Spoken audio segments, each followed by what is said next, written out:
All right. All right. Yay. Welcome, everybody. We are going to talk tonight about thought is creative.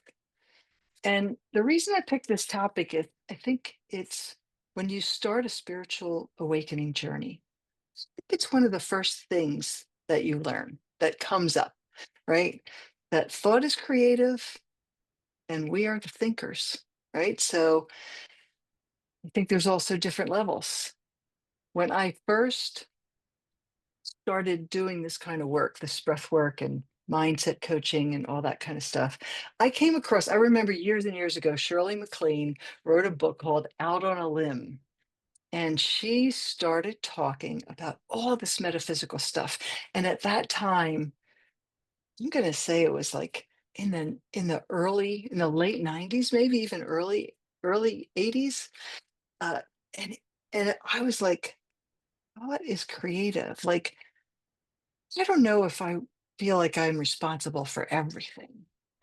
I can see where maybe I can, like, yes, I can choose how I feel or I can choose what I'm going to do, but um, I don't know if I get it. So I was willing to be open to it, but I really, really didn't quite get the scope of it.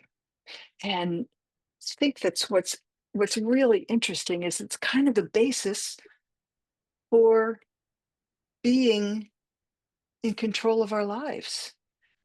We're finding more and more sources of this. And, I mean, even like Jesus said to Thomas, right? Um, you are the dreamer dreaming the dream.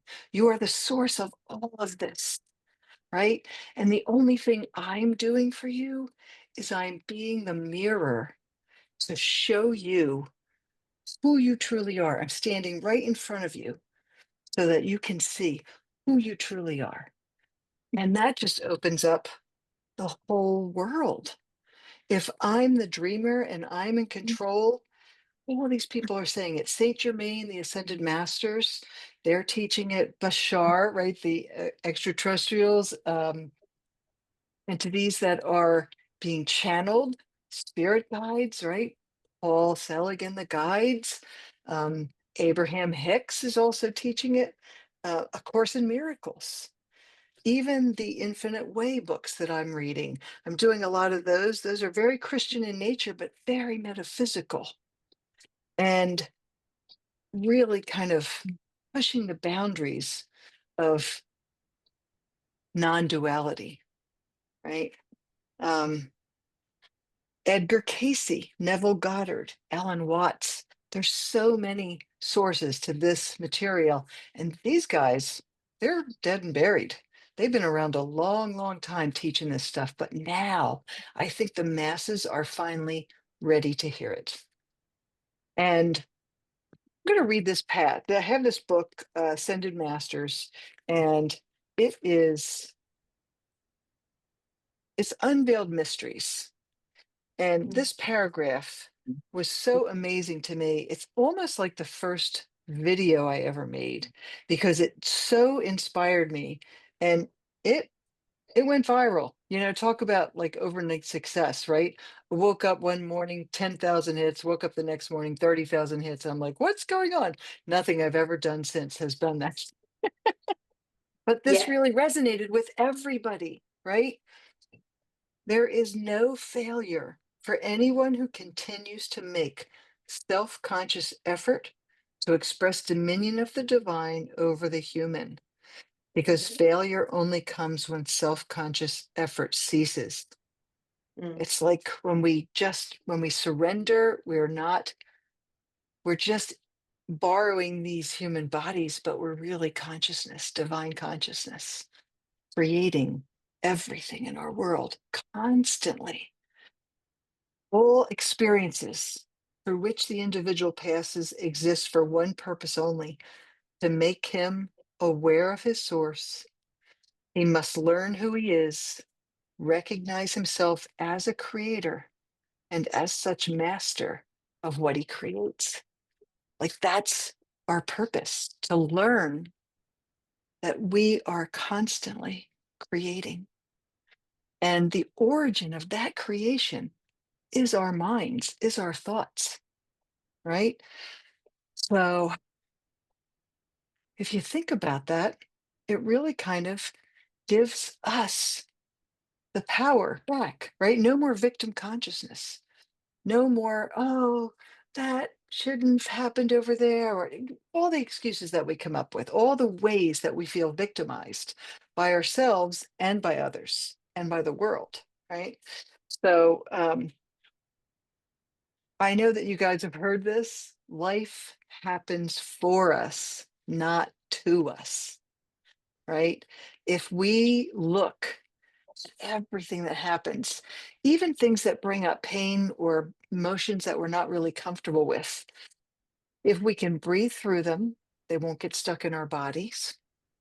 And we can know which direction to go to the lesson that we're supposed to learn, right? We're supposed to learn lessons.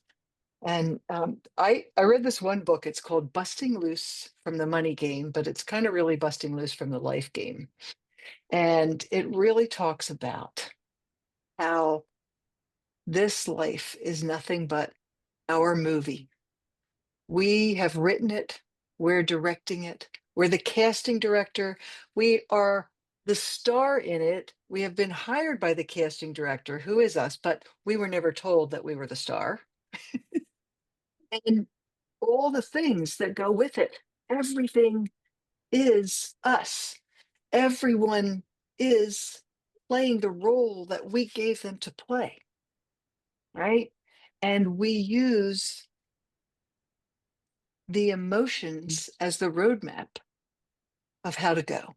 I remember watching Oprah years ago and seeing Gary Zukav, who wrote The Seat of the Soul, and he talked about emotions being the roadmap, the roadmap for life, you know? And I just loved that. Um, this process that this guy uses, and he talks about us being we're just a hologram, we're just playing a game, it's just a movie. And I think that all goes along with us borrowing these human bodies, right? Because the truth is, we're pure consciousness and we cannot be destroyed. Energy cannot be destroyed, right? Created or destroyed. And so um, I feel like I've been detaching slowly from the reality of my world and trusting more on the divine to guide me and to work through me, to act through me, right? To become this empty channel, so that this clear channel, so that I can listen for inspiration. I can, when I'm working with clients, I want to be able to say what I'm hearing, but I want to be open and trust myself. And that's been a process, you know. But this process, I want to share this process with you in the busting loose because it's really cool. He says, when you're feeling something that's uncomfortable, it's like this egg in your world, right? This egg full of energy. And it can be big, it can be small. But what you want to do, instead of stopping your feelings, instead of trying to stop them, trying to go around them, is dive in deep. Feel everything. Make it as big as you can. Like, I have trouble with finances, right? So I'm like, oh my God, I'm going to lose my house. I'm going to lose my car. My wife's going to leave me. Oh, like the world's going to fall apart and I'm going to be homeless. Like, I just take it to the nth degree, right? And then you tell yourself the truth. And the truth is, I created all this. And then you have a power statement. Mine is, I am the power and presence of pure consciousness, creating all of this. And now that you feel all the feelings, now I'm going to reclaim all the energy that it took to create that egg. I'm going to like deflate it and I'm going to take all that energy back And I'm going to feel it surge into my body. And as I feel it surge into my body, I can feel myself expanding more and more into who I truly am. I am the power and the presence of pure consciousness.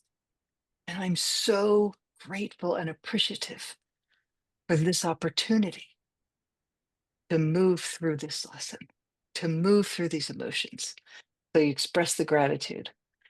And I'm telling you, like, you feel almost high afterwards, right? You feel lighter. And if you don't feel lighter, then you do another round of it because eventually you will feel lighter. Depends on how big of a bubble it is, how big of an egg. But that's really a way that we can take that creativity, right? That power of creation of our own lives back. So, the other thing that I wanted to share with you has to do with affirmations. I was talking to somebody the other day about affirmations, and he's like, "Oh, so you mean you just like put positive spin on everything?"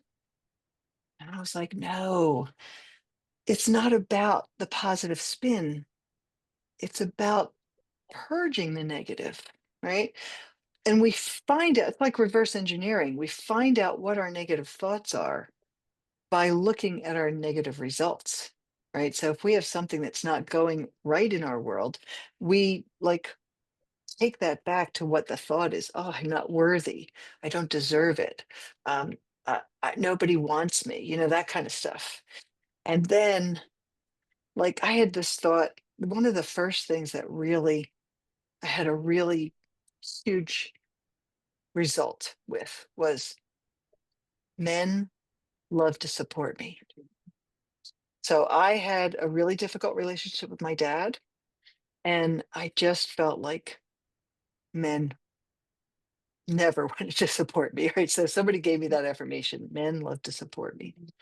Mhm. And when you have an affirmation that is so opposite from the thought that you have ingrained or unconscious, you're going to have a response, right? So men love to support me. That's crazy. Men love to support me. Don't be ridiculous. Men love to support me. Like what you want to do with the affirmation process is write the positive thought, the new thought, but then you also want to write that response. And as you continue in this process, you write it like 20 times a day. You don't have to go crazy with it. 20 times a day for a week. And what you'll find is that even on the second day, probably, your mind will either not have a response or it will start to say, "Oh, I can see that might work. Oh, I can see that might be possible." And then as you go on through your day, you might even see results. Like I went to a hardware store once to get something, I couldn't find it.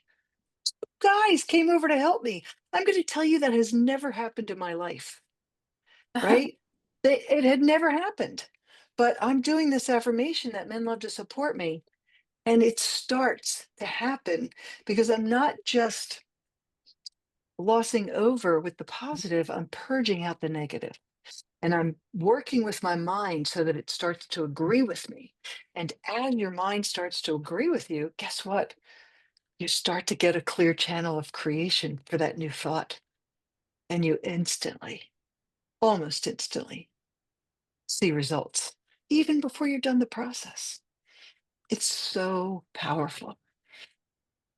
So, anyway, that's part of what I do when we have private sessions.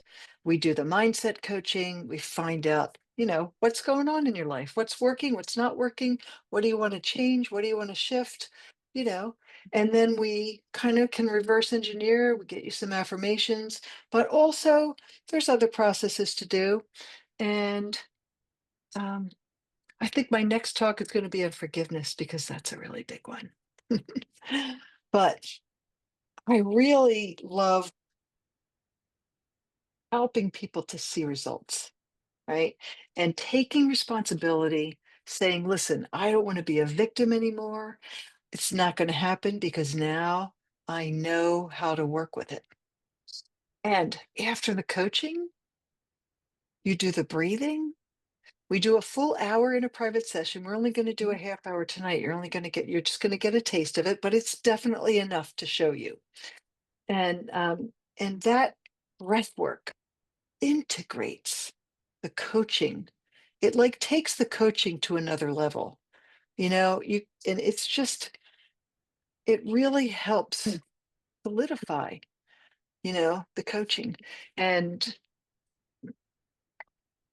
and it's just this beautiful, gentle process too. I mean, I had a hard time believing that people were going to believe how powerful this was. Oh, it's just breathing, Tracy. I mean, how much can you change? How much can you grow? What can you get rid of? You know? And but the truth is it's so amazing. And it's the path to lasting transformation.